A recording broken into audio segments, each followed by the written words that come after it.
Welcome to Humanity in Deep Space, an interdisciplinary initiative that explores the constellation of hard problems and issues from science to health, food, the humanities, economics, law, space, ethics, etc. that we face as our species continues the transition to a spacefaring civilization. This is episode 12, The Interplanetary Kitchen, the science, philosophy, and hard problems of food in deep space. Now meet today's panel.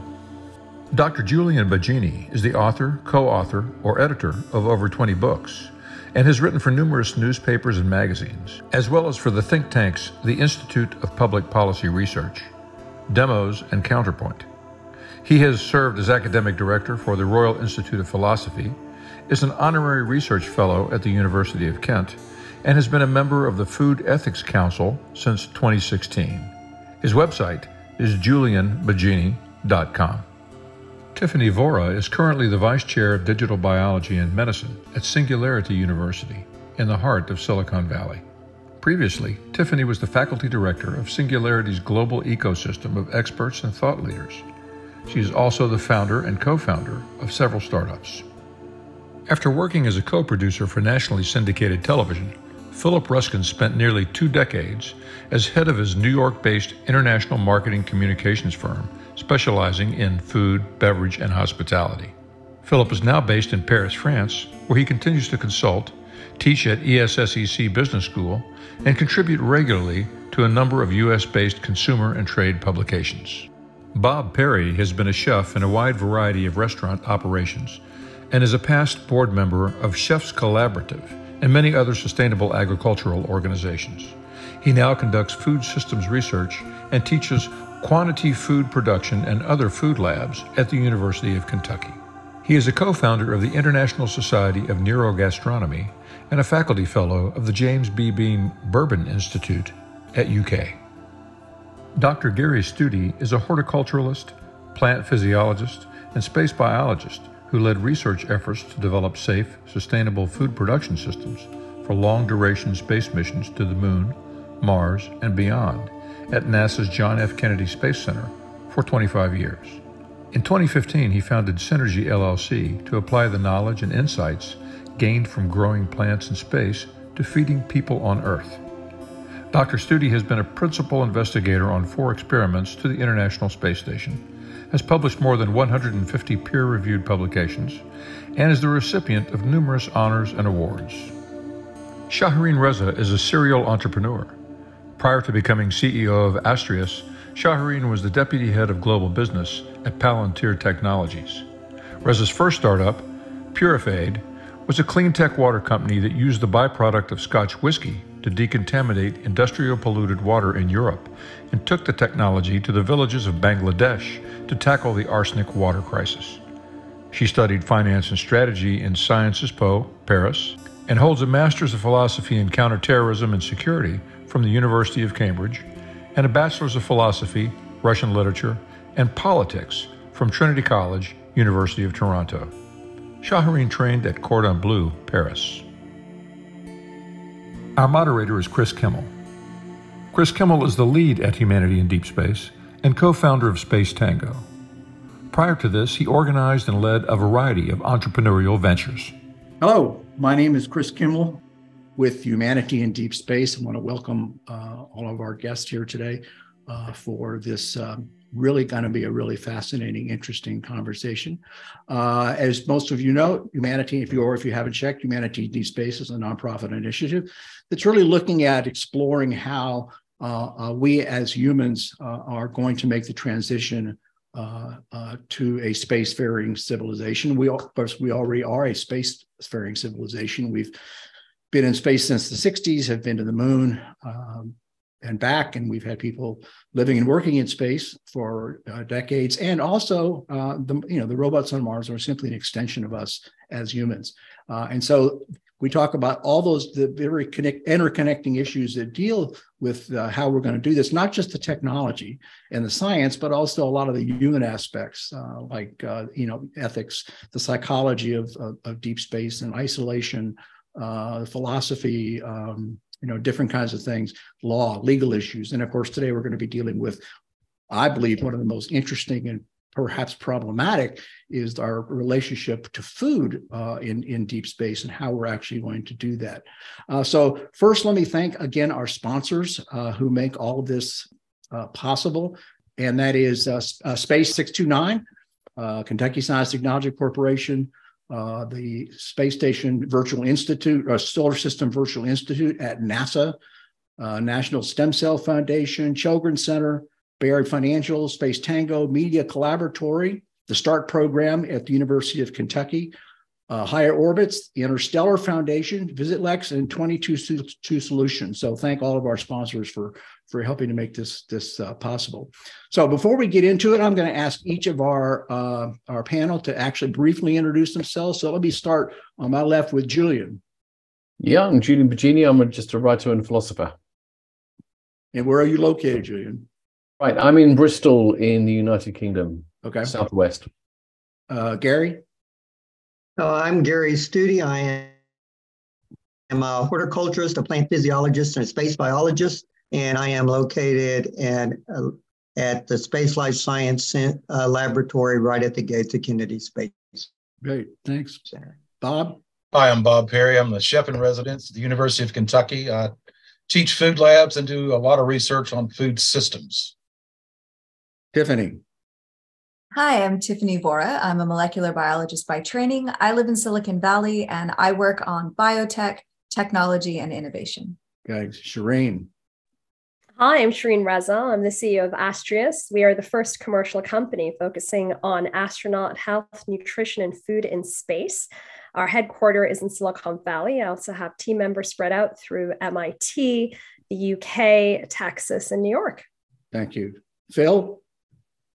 Hi, I'm Philip Ruskin. I had a communications agency in New York specializing in food and travel for over 25 years now. I live in France, where I teach at university and contribute to a number of consumer and trade publications. And I want to thank Chris, and I'm pleased to be on this very illustrious panel.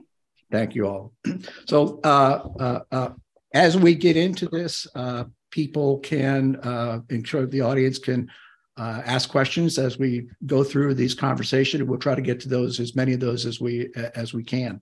So let me start off by, I think starting at the beginning, as we think about this, a little bit about the history and perhaps our relationship to food. So I'm going to ask Julian to kick us off and talk a little bit about, Julian, I know you've written about the philosophy of food. You've got a book actually about that, and just get your thoughts on historically how humans have related and our experience with food.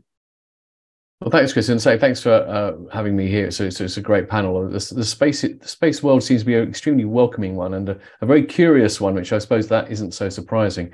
Well, in terms of history, I mean, what interests me about space food is really what space food says about Earth food, really. And I think that it's interesting to me because there are certain sort of ways in which thinking about space food can go, which I think have certain currents, particularly in modernity, but they do kind of go against, I think, the way food has historically been a part of our culture and history. So one way in this is obviously, this is a kind of a practical problem, sending people into space. And so there is this kind of conception as food as fuel, basically. It's fuel for the body.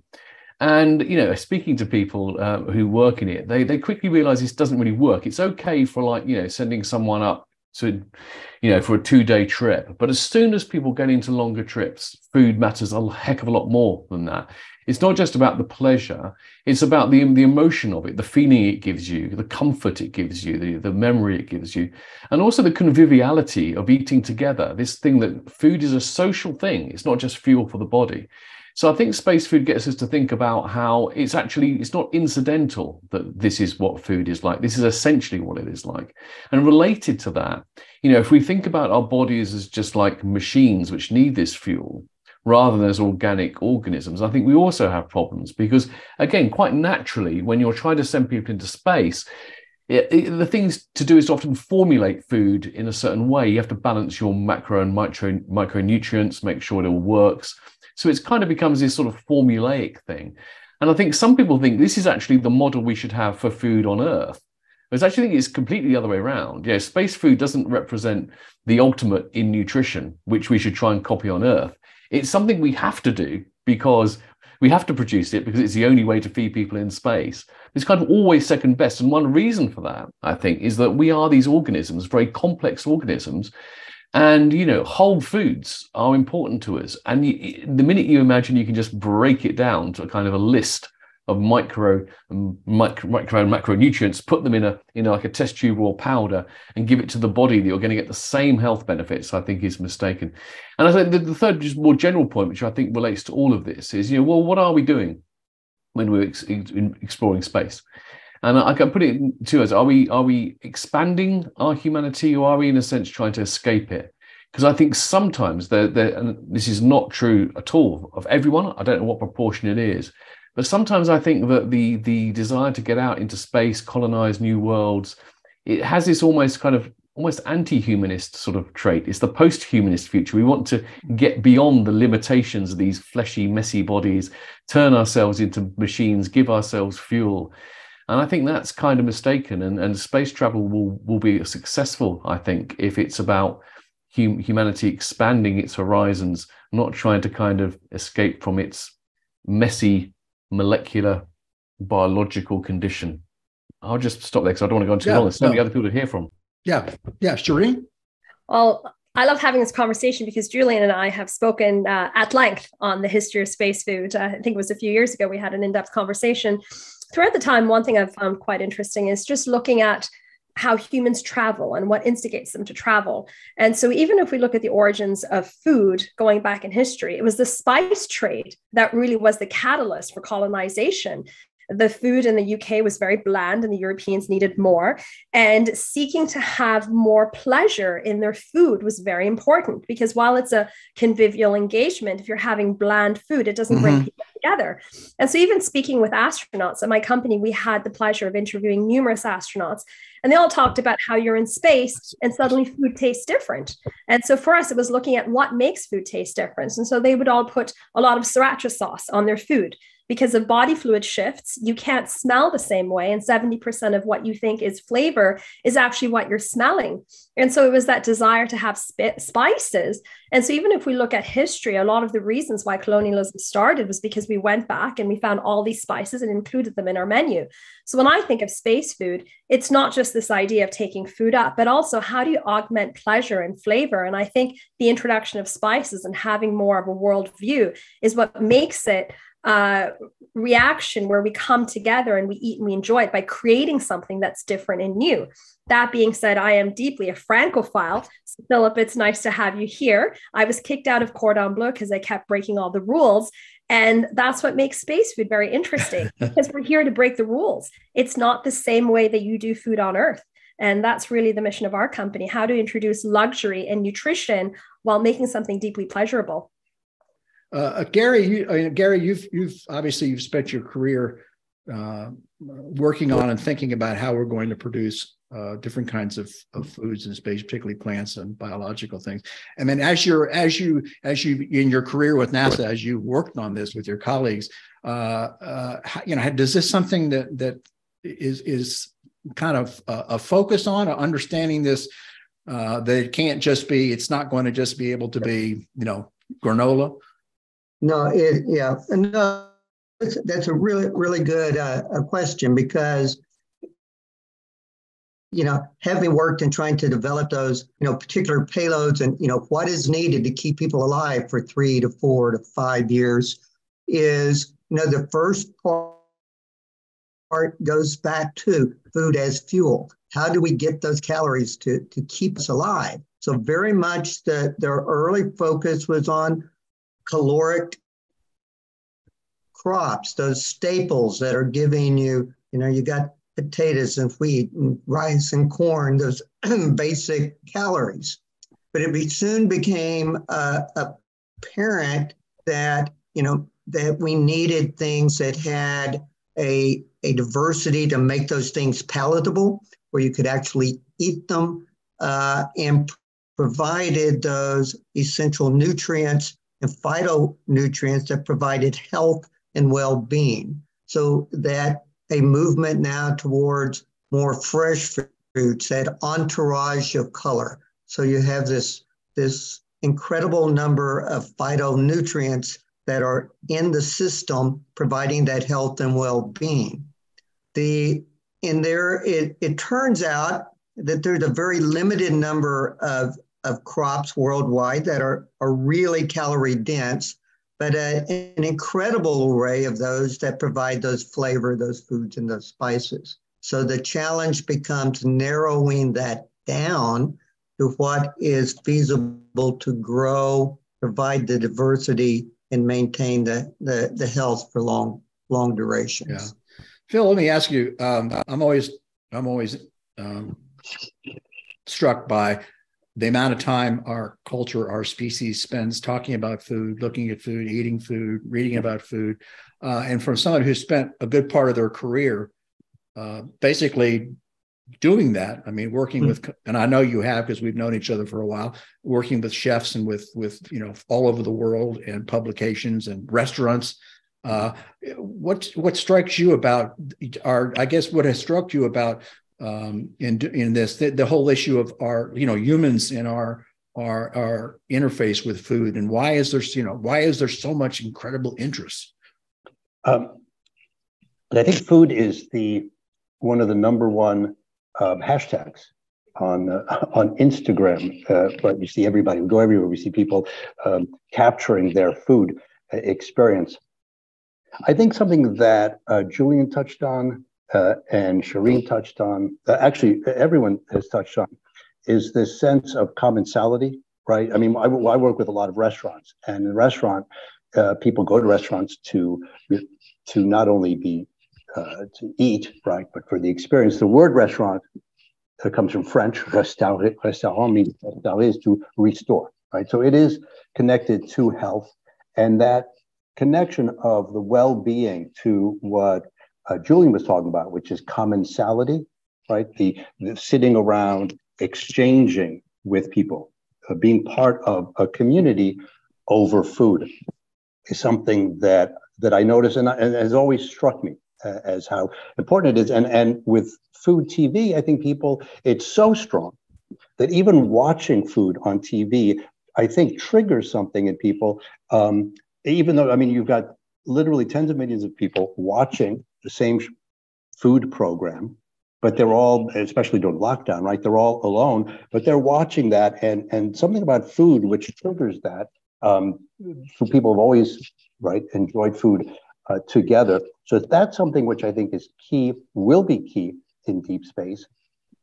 Something that I notice here in France, right? People go to the market, and in many cultures, I notice how alive the air was crackling with connection at the market, because everybody is going there for their food. They're excited. They're thinking about what they're going to be cooking, but they're exchanging, right, with the vendors, with each other. I see people, some of the stevedores on the truck taking a break, exchanging, and it's really a very vibrant community just around the shopping. So I think that's part of the commensality, but that's a part that will be that right, where people are in space, they won't have access to. And having worked in TV, and you brought up, Chris, the popularity of food television, something that I would suggest, right, is that some of the touch points of our relationship to food, the role that food plays, that people won't be able to access or experience physically when they are in space, there might be a role for content creation, right? Just the way we produce food TV, that there might be a way of thinking about, right? What kind of content will we create around food that will in some way replace or reproduce that sense of commensality? People obviously in space will be able to sit around, but they won't be able to be with other people. And they also won't be, there's something that Wendell Berry, right, from Kentucky, farmer, poet, philosopher, he refers to a sense of place.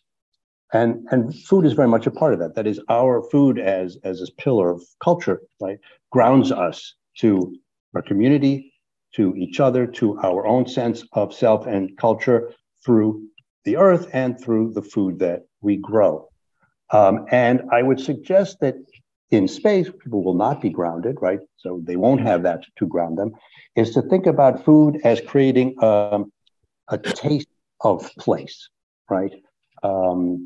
As a means, again, of through the commensality which we've been taught, which we've referred to, and things like the importance of taste and pleasure, right? All of those, of a taste of place, and how would we do that? Okay, let me ask. One of the things that I've kind of observed in my time with working in space, working in the industry, et cetera, and being interested in it, is that food is often struck me as kind of an afterthought for a lot of these things. It's if you I've read a reasonable amount of science fiction. Foods, they never talk about what they eat or how they eat, or there's just kind of assumed. There's very little dialogue about how food is being produced. And just so to go back, I'm going to ask Tiffany a little bit on this too, because I know she's also been on some Mars analogs, which I want to get to in a second. But just to talk your all's thoughts about that this isn't, this can't be an afterthought. This is something that we're really going to have to figure out, just like we figure out propulsion systems and all the kinds of things to making these things successful, particularly as we move beyond low Earth orbit and start talking about the moon and a 6-month trip to Mars. Chris, I think what you're highlighting here is the difference between surviving and thriving, right? We can do anything for 2 days, for a week, maybe even for a month. But the longer that goes on, the more physical stress, the more psychological stress that we're under, I think the more that food actually grows in importance. So I think you all know I'm a big fan of polar exploration. If you read, for example, Shackleton's books, the fixation that these crew members have on food, even when nothing is happening bad, right? Like even when it's not a catastrophe, even when things are going the way they're supposed to be going, everyone is fixated on food. And when I reread the Shackleton books after having done my Mars missions, I was like, yeah, of course. I mean, we also fixated on food in some really interesting ways. And I think that there's just so much more here. There's so much richness. I love what we're talking about, community and sense of place. I mean, when we leave Earth, our sense of place is each other, right? It's other people. It's our crew members. I remember at the beginning of one of my analog missions, we were kind of like just sketching out what our tasks were going to be for the day. And one crew member said, I don't wash dishes. And 5 other people said, then you don't eat. So it was just like this very, very basic, here's how we're going to be operating as a community. Here's a touch point. We all had dinner together every night, right? It was a big deal. And I think of the holy trinity of cheese, chili, and chocolate when I think back to those days. I mean, just so important to go beyond the calories and think about what food really means to us and how it brings us together. Bob, you've been a chef and you are immersed in the industry now. What are your thoughts on the importance of this dynamic to us as humans surviving and doing this, and as Tiffany said, thriving as opposed to just surviving? No, exactly. And I worked as a chef on a couple of different private yachts and on the long distance cruises between ports. Definitely food was the focus. Everybody wanted to know what I was going to cook constantly. And we ate about 4 times a day. You had to have food for night watch. But anyway, the other thing I do here at UK is I'm one of the co-founders of the International Society of Neurogastronomy. And this is really a neat framework to look at space food. And to start with, you have to separate taste and flavor. We can quantify taste. We can measure the amount of elements in any kind of food and know what's actually in it. Flavor can't be quantified. There's just too many factors that influence what each one of us experience as flavor. So where taste can be in the food, flavor is actually in the brain. And the creation of flavor includes everything. everything we've talked about so far. It's your mood, your history, your physical being, all this, what the lighting is like while you're eating, the sounds. Of course, Charles Spence has done a ton of research on this area, really fascinating stuff. And this is a really, we need to look at everything we could possibly do to enhance the dining experience. I've been doing some reading in anthropology and archaeology, and going back to the earliest settlements that have been dug up, they always find food on the table. So eating is of the utmost importance for a long space journey like this. Yeah, I remember reading one time that oftentimes prisoners in concentration camps during World War II would sit in a circle and basically, talk about, imagine their favorite meals as a way of coping, and again, the importance of food. So having, I'm sorry. I just wanted to riff on something Bob just said. He was talking about the visual part, right? Because many people say we eat, and a lot of chefs I know say people eat with their eyes.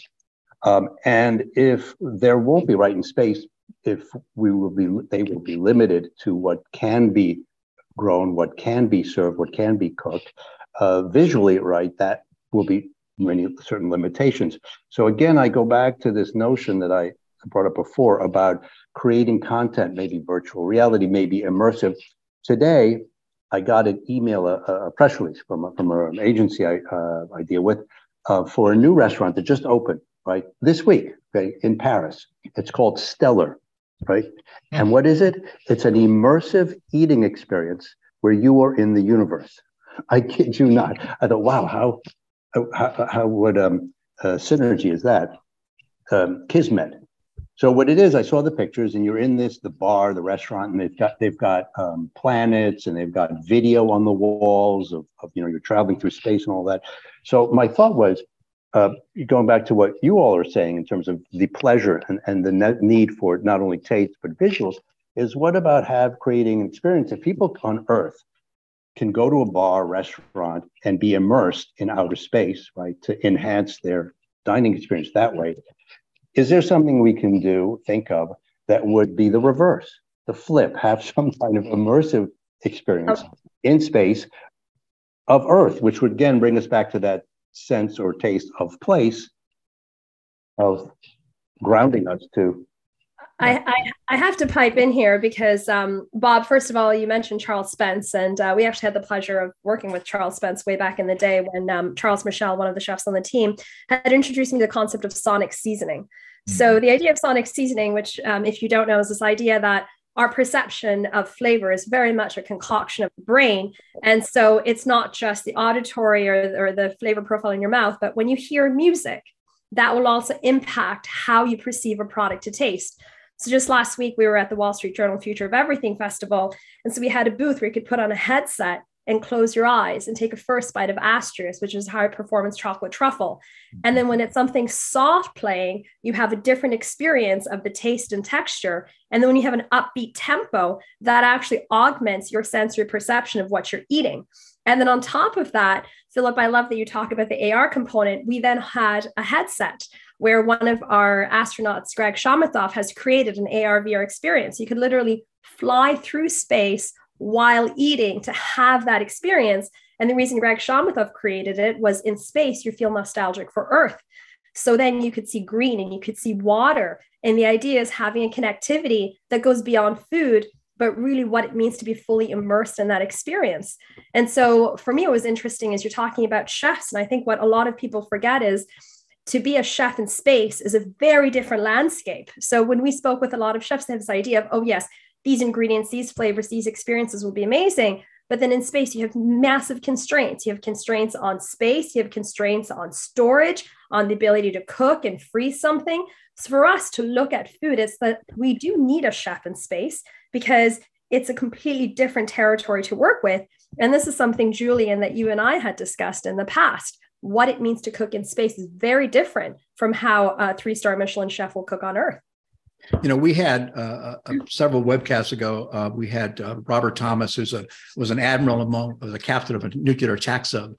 And we were talking about some of the analogs because they go underwater for 3 months. And, so there's a lot of certain things that are similar, certain things that aren't. But I asked him one time, interestingly, I said, once you've done your crew selection and all the training and all the stuff, and you're underwater, what's the most important thing, other than, you obviously deal with discipline, to maintaining equilibrium on the ship among the crew? And he said, it's very easy. It's food.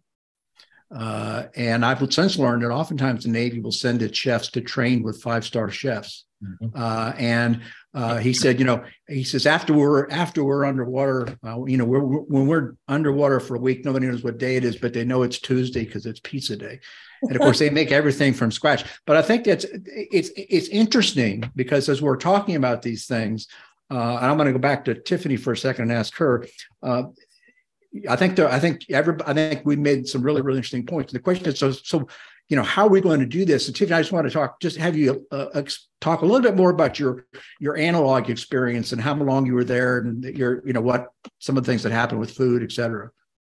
So I did 3 analog Mars simulations with the Mars Society. This was like 20 years ago now, but they were really formative experiences for me. So 2 of those were in the southeastern Utah desert, and 1 was in the high Canadian Arctic near the North Pole, the geographic North Pole. Sorry, the magnetic North Pole. North, tough place to be. No food, nothing fresh, right? Like we brought in everything with us. And so we were always concerned, especially on the Arctic simulation, because there's basically you're really disconnected, right? There's no help. You can't walk into town if something goes wrong. There's no town. So we were always concerned about having sufficient food. But what became really obvious was that what was more important than physically getting it into our bodies was the way we were using food as a psychological tool. So on all 3 of my rotations, I think one of the most important things that happened, and see if you can picture this for a minute, okay, guys? So you've been out on EVA, you're outside, you're wearing this big clunky suit, you don't have any wind on your face, you're physically exhausted, you're all banged up, you're filthy, like all of these things have happened. You finally get back to the hab, you open the door to the airlock, you come in, and the first thing somebody does is put a cup of hot chocolate in your hands. That became the single most humanizing act that any of us did. And we did it absolutely without fail. That no matter what, if I wasn't on EVA that day, if that was my day to run my experiments in the lab, I downed tools to be by the airlock with hot chocolate when my crew got back. It was just so important. And eventually that changed over time, where we would even do like poetry competitions while you were drinking your hot chocolate. So we would do these haiku poetry slams while trying to get all of it was just like leaving Mars outside and coming back to being people. And it was so, so important. And when we got low on hot chocolate, man, those were grim days. And it was all psychological. Julian, you've been so patient with your virtual hand up. So I'm sorry. For some reason, I haven't seen you on the screen, Julian. So I apologize. Yeah, just no, that's all right. No. No, thank you, Tiffany. But it follows on from that, because it's been so interesting what people have been saying. And by the way, what Bob says about how complex flavor is I think why the flavor notes on so many things as often you go, that's not what I'm getting. Well, of course you're not, because everyone's so different. But various people have talked about, the commensality side of this. And one thing that sort of concerns me both about space food, but also the way we're going with Earth food, is that, we're moving to an age where people are now talking a lot about personalized nutrition, right? So we're increasingly thinking about what we eat in terms of what is exactly tailored to our biological needs. And, there's, as I understand it, most astronauts, they will have their own personal rations, et cetera, et cetera. They're designed for them. Now, obviously, there's a way in which this is fantastic and this is great. But what do we lose with that? What we lose with that is this traditional thing that food has always been about sharing, right? So from a certain narrow kind of, if you like, biological engineering point of view, the best food you can have is especially designed for you. But in terms of the holistic experience, flourishing as a social human being, the best food that you could have has to include things that other people like more than you, that are perhaps not ideal for you, but are good enough for you. And it's interesting how, I don't know how the space programs, the deep space programs, are going to sort of manage this, because I think if food isn't something that can be shared, and not only can't be shared, but isn't shared often, that's going to cause problems for interaction. So you've got to balance this need for it to be something we share and something that has to be tailored to our own nutritional needs. And that's the balance I think we're working out both on Earth and in space. Let me move a little bit ahead now. It's on the same thread a little bit. A lot of what we talk about, deep space. And again, for purposes of humanity in deep space, we kind of include the moon, but that's really not, it's still in the neighborhood. I mean, the moon's 3 days away. It's a matter of hours, to go ISS. And, people, I've had people, when I've talked to some people about food about this, they go, well, we've got experiences with ISS. We figured some of this out. Well, those of they get delivered fresh food every 3 months. So it's not anything like what a deep space experience is going to be. And particularly when we look at, 5.5, probably if we're, not looking at when we have communities on, Hyatt Regencies on Mars or the moon or something, but in the 50, 7,500 years leading up to that, you're talking about a 5.5, 6 month trip, one-way trip to Mars. In the early days, let's say you circumnavigate, you may land, you may just, circumnavigate and come back. You're looking at a 2.5 to 3 year trip at a minimum. 6 months there, sometime on the planet, 6 months back. And so NASA's estimated, for example, which is kind of interesting, for a crew of 4, they've estimated that during those initial missions, 3 years or so, you'd have to have about 24,000 pounds of food for the crew. That's not talking about water. I think it's just pounds of food, which is because I think each person, they figured out roughly consumes about 1.83 pounds per meal per day, et cetera.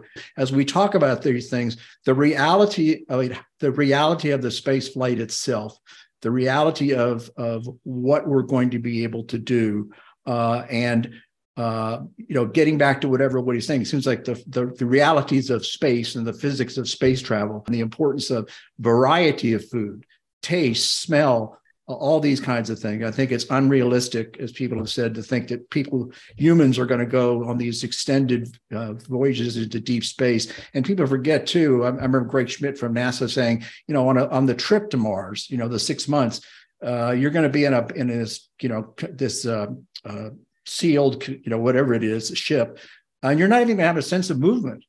It's going to be dark, and you're going to just, you've got this 6 months. So this is going to compound it in many different ways. I want to make one other quick point that I think is kind of interesting too. Looking at NASA, male astronauts consume about 3,200 calories a day, where female astronauts consume 1,900. And that's another interesting thing as we think about crew makeups, and we'll talk about that too. But let's talk a minute about the reality of space flight, and some of the the things that we are going to face in the early days. And what do you all think about that? Yeah, Tiffany? I just want to jump in on a couple of things. So literally yesterday, Shahareen texted me a meme about women should be the ones to go to Mars and to be in space. And I was like, yes, 100%. We already knew this. Why are we talking about this? So hooray. Thank you, Chris, for pointing this out. I also just kind of wanted to point out for a minute, when you were talking about how much weight you need to take with you, the magic of biology, right? So Pop-Tarts can't make more Pop-Tarts, but plants make more plants, right? Cells make more cells. So when we start thinking about growing actual food, live food, stuff that was alive in the recent past, which I'll just get on my high horse, is what we should be eating anyway, from a deliciousness perspective and often from these health perspectives. Biology is the answer here. It's a big part of the answer. And so folks like Gary, who are doing this work to figure out how do we actually take nature's 4 billion years of evolution on this planet and use that to be the key tech that gets us to our next stage and what it means to be human. I'm really excited about that. I'm a biologist. I'm biased, of course, but that's where I think this is all about. All right, keep that thought for a minute. Gary, I'm going to get to Shahareen in a minute, but Gary, let me ask you. So again, looking at the first 50, 75 years of all of this, it's great talking about plants and, and things like that. And there's some interesting, perhaps, cellular things you could do. But assuming you've got a crew of 4 to 6 or 8 or whatever, and you've got these mass requirements and limitations, I mean, how much can you grow that? I mean, how much food could you actually grow to actually meet these kinds of requirements? Well, that's not that easy a question to answer, because it all depends on what you're going to grow and what you're growing for. And your point earlier of, it's nearly 25,000 pounds just for food. That's not your packaging. That's not your water. That's not your infrastructure. And that means you've got to figure out how you're going to do with that 24,000 pounds of waste that's going to be processed through you at that same time. So, that point of this is a biological problem. How do we keep us biologically alive is, from my point of view, is a biological solution. So that's plants. And much of the work that we did at Kennedy Space Center was trying to figure out what those adjustments would be. And I think at the time we were at something like 5 square meters, which is, multiply that, so 50 square feet would provide all the water that we need to stay alive. It's about 4 times that would get all of the oxygen to keep us regenerating through photosynthesis, and somewhere around 40 square meters to provide all of the calories that were needed to keep us alive with the crops that we were growing. Now, fast forward a few years, we're getting better at growing. There's better technologies. If you substitute some of those calories and do mass, I mean, you can, grow what you need for a crew of 4 in the size of a middle, couple of 3 large bedrooms. But you're talking about very intensive agriculture. And that is, if you're going to take it with you, you have to have the infrastructure for it. So it's very much a balance of where is that cost to, for example, take the low harvest index, or rather where you grow a bunch of energy to grow wheat. Most of the wheat plants you throw away. You throw away the roots, you throw away the shaft, you throw away the leaves, you eat a few grain, and then you got to grind it up. But if you just take that with us, and then we take those foods that give us that flavor and texture and experience, the tomatoes, the peppers, the radishes, the onions, whatever that cultural diversity might be, that can be added in fresh. So these are some of the balances of what it's going to take. But it will take more than it's, the space to keep one alive is somewhere around 40 square meters or 400 square feet, more or less, to keep somebody alive for 1 year and provide all other calories. Shahareen, you wanted to say something on this? Yeah, absolutely. Bob, I love that you worked at a private yacht, because I think one thing that people forget is the importance of having a space to cook, because in the ISS right now, there isn't much of a space to cook. So in our company, we think of building out the ideal galley.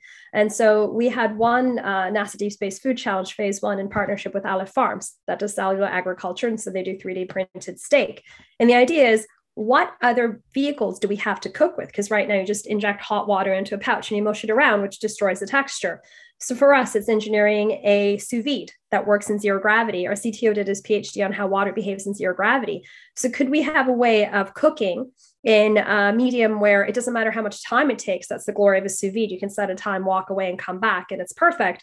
But then also other elements where you manage to work in a very small space. I did a stage at a bistro in Paris. And so we have a teeny tiny kitchen, but you can come up with so much out of a small kitchen. So I guess one of my questions to you, Bob, would be, in designing a galley for space, how would you envision it? For us, it's looking at technology, but also how can human beings rotate in a small space where you also don't have gravity on your side? That's a really interesting question. I was going to say something to follow up. Gary and I had a conversation some time ago about what to grow in space. And if you concentrated on herbs, think about having a dry dessert or having a chocolate bar that's pretty dry. But if you could just reach out and pick a fresh mint leaf and put that on top and take a bite, I mean, that would make a lot of difference. Also, maybe think about growing herbs that are medicinal. And of course, a lot of the old folk medicine that relied on herbs, we would consider them weeds, which are really easy to grow. But your question of designing a galley, my restaurants, one restaurant I had, the kitchen was 8 feet by 17 feet, like you were talking about in a bistro. Having everything so you don't have to move. So you're only moving your arms. Your idea of sous vide is really interesting because, put something in there, turn it on, come back hours later. The only question is, how do you then get a good sear on that? I'm just smiling here because we thought about the Maillard reaction as well. And when you talked about growing herbs, we talked about herbs and spices being something where you could potentially have a package already there, but then you personalize it by picking out herbs and spices. And it's sort of that blending because you can have a base, but if you have different augmented ways of creating a recipe, at the end of the day, you have the same foundation, you can change it around. Therefore, you don't have that boredom that comes up from eating the same food heated again and again. Yeah, I had another thought on, flavor chemists can create any flavor you want. And basically one tiny drop of an oil or a flavor base can really affect it. So you could have a pantry of flavor by the drop.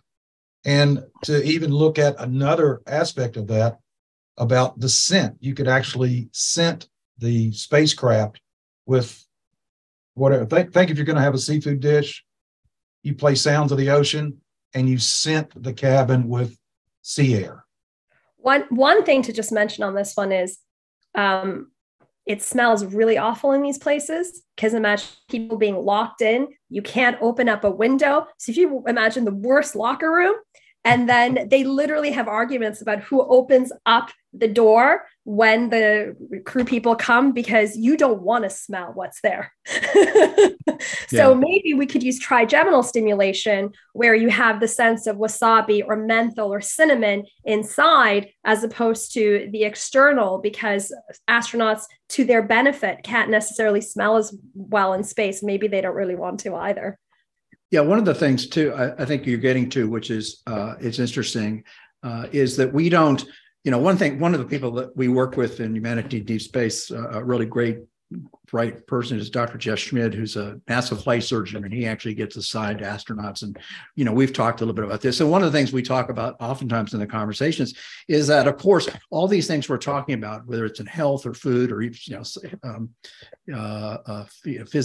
physiology, whatever, there's no way to test for these things. There's no way to test for them. There's no way to take somebody and put them into deep space, an analog situation for, a year, 2 years, 3 years, in a zero-G environment and all the other things that go along with it to see if these things work. So we're going to have to really be very, very clever and really have to think a lot about these things. And of course, one of the things that we're going to have to spend a lot of time on is thinking about the interaction between the physical and psychological and the food and our gut and neurogastronomy and how these things are good, because we just don't know.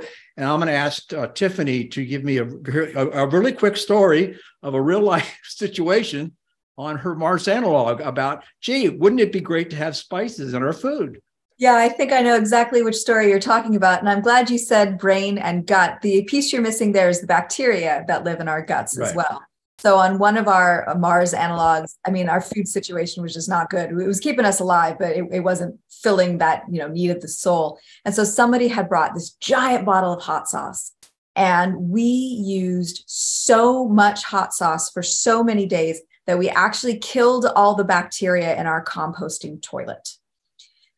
And then horrible things happened. Shahareen gave you the soft sell on what these things smell like. Oh my goodness, it's so bad. So it's not just our human selves that we have to worry about as well. We've also got to worry about what's going on with our guts when we're talking about how we're going to keep these long duration missions going in good health and physical health and psychological health. Yeah, and I want to. Yeah, who is that? Sorry, I just wanted to jump in. on the point that both Shahareen and Tiffany just mentioned in terms of the mental health. Also, part of the commensality isn't just sitting around eating together; it's cooking together, right? I mean, that's many people's memories, right? Are not just sitting at the table, but it's together. And Chris, you mentioned there are many of these things you can't test in advance. Pose, I guess the question is there a way to create a galley that Tiffany, Shahareen, and Bob was talking about, and have the astronauts, interacting, cooking together before they go in space, right? So as part of the vetting process, and then also when you're designing that, remembering that hot cup of cocoa that Tiffany mentioned, creating that experience together is also going to be an important part of the community up in space and their well-being. One of the greatest joys. I'm sorry, go ahead, Shahareen. I'll be very quick. I spoke with Cyan Proctor before she went to space. Julian and I had a great conversation with her, and she was in analog missions, and she really emphasized the joy in cooking. And then she went to space and came back and was talking about how there needed to be better food. So I think a lot of things can be learned from analog missions, but also from things that happened in the olden days when it came to ships. Like, we're talking about food, but also scurvy was something that happened. Julian, you mentioned that they didn't have enough nutrients. They didn't have exposure to sun. So I think historically we can learn from the past. We can also have takeaways from analog missions, because a lot of those astronauts will end up in space in the future. Gary, you want to say something? Yeah, I was. This has been a really interesting discussion, and over the years, we've worked on what would be called a lot of candidate crops. What would be suitable to go in space? Things that grow really quickly. They have really high harvest index. They're nutritious. So there's this whole list, and it really narrows down what's available. So, where I'm thinking is, where's not so much the recreation of how we build that community here on Earth and that sense of space, but as we began going out, what are we going to take with us to develop that community of place within that's, on Mars, or, as we're traveling out, that experience, what is the crops that we're going to take that can be used in the multitude of ways to create that diversity of that experience, because we're going to be colonizing a new world, not Julian? Trying to come back and make our way home. Yeah. Julian? Yeah, no, I had a good question for Gary, because when people talk about growing crops in space, particularly on these missions, tell me this is a naive question, right? But I'd like to know the answer. It seems to me that basic principles of conservation and energy, etc., would suggest that if you grow something, it's got to be getting its water, it's got to get its nutrients. So it would seem the common sense view would be it's actually you always have to take more with you than the food in order to create the food, because you can't get something from nothing. So am I missing something there, or is that true? And that the benefit would be the diversity it gives, rather than the fact that it means you can take off with less in your whole. Everything is an input, and that's what biology lets you do is take a resource of the sun or those photons or those energies and convert that with our waste products of CO2 into calories and food and create oxygen. If we don't do that, then we're carrying every calorie, and we're converting that energy or that sugar or something to feed an alternative food or very intense. You still got to have the fuel to do it. So it's either going to come from the earth, we're going to recycle and reuse, or we're going to use the resources that are available to us. And that primary one that plants have is through photosynthesis. We can take the sunlight and our waste products and convert that back to food. So we reduce the mass, reduce the cost, reduce the volume. I also just wanted to speak for a second to the question that I saw in the Q&A about animal husbandry and animal agriculture. Remember, we're at the point now with cellular agriculture where in order to get tuna, you don't have to take a fish. In order to get beef, you don't have to take a cow, right? So as these new technologies really mature, I think cellular agriculture is going to be a big piece for this, where if we can find lots of different types of cells that will grow fairly well in microgravity or on Mars gravity. I'm not saying we're going to get brilliant steaks. You're not going to get a porterhouse, but at least you're going to have some sort of variety available to you through a biological system without taking the whole animal with you. I think that's an innovation space we should really be keeping our eyes open for. Thanks. Real quick, one of our viewers asked to restate they missed the point on the male versus female calorie consumption. So let me restate that. Basically, according to NASA, males consume about 3,200 calories, male astronauts on ISS, and females about 1,900. So that is and it could be a real issue in terms of configuration of crew, without question, if you're looking at, because weight and mass is still everything these days when you have to go to space. Yeah, Chris, there's something else you and I talked about. My youngest son is an anosmic, meaning he has no sense of smell or taste. He eats strictly for texture. So maybe we send all women who are anosmic. Can I just address a question? Sure. That was quite important. The question I think Nick said is, could an IV drip be used to get all your nutritional requirements? I can't imagine a worse horror story from there, but I'll tell you 2 reasons why practically it doesn't work. First of all, people forget that all nutrients will degrade after 2 years. And even if you have it in a liquid form or a tablet form, it's not going to be the same nutritional content after time. And so right now, astronauts are given, tablets. And so vitamin D pills are something that they're told they should eat, but then astronauts will come back and report floating vitamin D pills because no one wants to choke down pills. And even fewer people are going to want to have nutrition just injected into it. So the whole idea of psychological well-being and food isn't just you take nutrition because you need it to survive, but how do you thrive? And that's very important, because psychologically, if an astronaut isn't eating food that gives them joy, mentally, they're going to be in a corrupt state, and they will be bankrupt of being able to execute and perform. So you think of food as fuel. If you're a Ferrari and you aren't getting the right fuel in your vehicle, it's going to break down. So not only is it that nutrition isn't something that you can just get through an IV drip, the nutritional product itself will degrade over time. So we have to find ways to innovate. Yeah, no, exactly.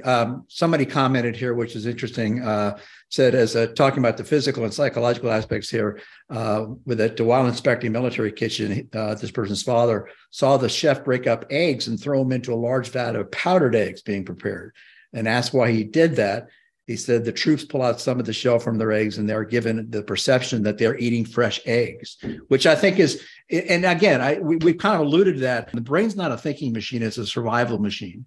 And the brain is very, very perceptive and very delicate. And I think things like smell, color, taste, all these kinds of things I've read, where one of the things that astronauts on ISS really miss is that they can't eat anything crunchy. So when they get something that's supposed to be crunchy, it isn't, because the debris goes into the ship, and they can't fool with that. We have a few minutes left. If there's anybody else wants to have any questions, please get us in. But I want to given the conversation, so I'm going to throw out something to talk about. Is one possibility the idea of you launch your ship, you actually build in space a galley.